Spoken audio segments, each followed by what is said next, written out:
Merci de surfer sur IGFM pour ce tour d'horizon sur l'actualité internationale. Tension préélectorale au Burkina, la LSDH pour un soulèvement populaire face à Compaoré. Le secrétaire exécutif de la Ligue sénégalaise des droits de l'homme appelle les Burkinabés à prendre toutes leurs responsabilités pour empêcher le président Blaise, depuis 28 ans au pouvoir, de briguer un énième mandat. Alassane Seck estime que la révision du projet de loi de l'article 37 de la Constitution burkinabé prévue ce jeudi demain donc au Parlement du pays des hommes intègres, bien qu'ayant un caractère légal, permettra avec le ralliement de l'ADF-RDA à la majorité d'obtenir les 3/4 des voix nécessaires pour une modification de l'article 37 sont passés par un référendum. Rappelons que dimanche, les opposants à la modification ont sillonné les domiciles des députés pour, disent-ils, attirer l'attention des parlementaires sur les menaces qui planent sur la paix sociale. Je vous propose de suivre les propos de Alassane Seck au téléphone d'IGFM. Monsieur Seck, dans ce contexte préélectoral où nous palpons même cette tension, le peuple burkinabé ne va-t-il pas vers un scénario tel que le M23 au Sénégal?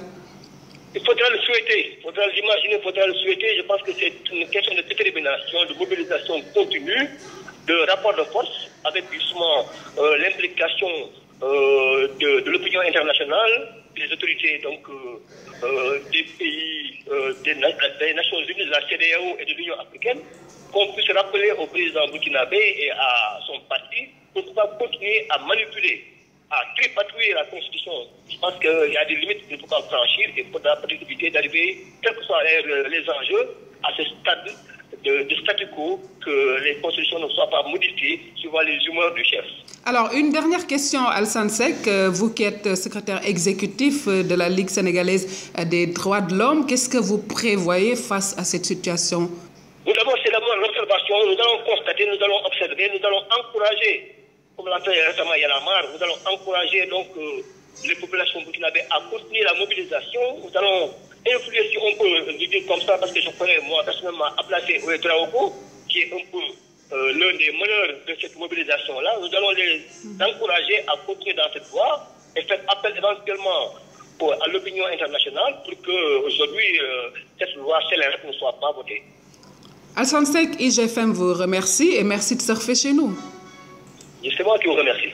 Précisons qu'au lendemain d'une journée de manifestation qui a rassemblé plusieurs milliers de personnes dans les rues de la capitale burkinabé, les syndicats ont appelé à une journée de grève ce mercredi 29 octobre pour dire non et maintenir la pression sur le président au pouvoir depuis 28 ans.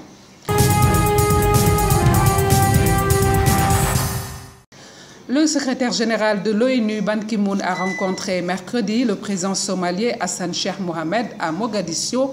Sa première visite en 3 ans dans la capitale somalienne, cible de réguliers attentats. Ban Ki-moon, accompagné du président de la Banque mondiale, Jim Yang Kim, a rencontré le chef de l'État somalien dans l'enceinte ultra sécurisée de l'aéroport de Mogadiscio, qui abrite le siège de la force de l'Union africaine en Somalie, a précisé la présidence de son compte sur Twitter. Au Mali, 3 groupes islamistes créent une coordination militaire commune des mouvements de l'Azawad. Objectif prétendu, sécuriser les régions du Nord sous leur contrôle. Désormais, les forces militaires du mouvement national de libération de l'Azawad et Medela, du Haut Conseil de l'unité de l'Azawad HCUA et du mouvement arabe de l'Azawad MAA, 3 groupes armés actifs dans le nord du Mali, agiront dans le cadre d'une coordination militaire commune placée sous le commandement du colonel Mohamed Haj Najim. C'est le principal résultat de la réunion qui a eu lieu du 26 au 28 octobre à Anétif, dans la région de Kidal, entre les représentants de ces mouvements rebelles. Une mise en garde a été également lancée à l'armée malienne, accusée d'attaquer leur position et de constituer, selon eux, une menace pour les populations civiles. L'état-major commun mis en place sera composé de 10 officiers issus de ces 3 groupes islamistes. Au Moyen-Orient, l'on annonce les premiers Peshmerga en route pour aider les Kurdes à Kobané.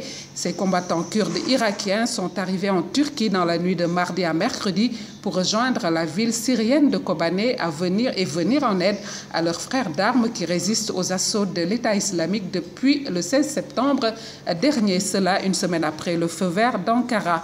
Les deux convois qui ont été ralentis par les effusions de joie des Kurdes de Turquie devraient passer par la frontière, explique Roméo Langlois, envoyé spécial de France 24 à Sanlurfa, près de la frontière turco-syrienne. Sous la pression insistante de la coalition menée par les États-Unis, le gouvernement turc avait donné la semaine dernière son feu vert au passage des combattants Peshmerga sur son territoire. Mais Ankara refuse de venir militairement en aide aux forces kurdes de Kobané. Ces Turcs craignent notamment qu'une telle opération ne profite aux indépendantistes du PKK, parti des travailleurs du Kurdistan en guerre avec la Turquie depuis 1984. Reste donc à savoir si les Peshmerga parviendront à passer la frontière avec leur chargement.